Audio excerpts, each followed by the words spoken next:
کہہ دو کہ جو لوگ اللہ پر جھوٹ باندھتے ہیں فلاح نہیں پائیں گے،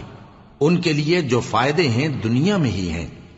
پھر ان کو ہماری ہی طرف لوٹ کر آنا ہے، اس وقت ہم ان کو عذاب شدید کے مزے چکھائیں گے، کیونکہ وہ کفر کی باتیں کیا کرتے تھے۔ اور ان کو نوح کا قصہ پڑھ کر سنا دو، جب انہوں نے اپنی قوم سے کہا کہ اے قوم، اگر تم کو میرا اپنے درمیان رہنا اور اللہ کی آیتوں سے نصیحت کرنا ناگوار ہو تو میں تو اللہ پر بھروسہ رکھتا ہوں،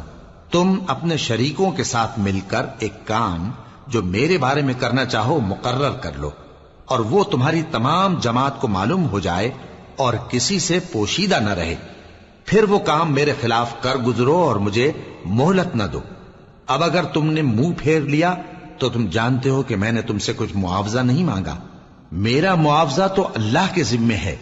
اور مجھے حکم ہوا ہے کہ میں فرما برداروں میں رہوں۔ اللہ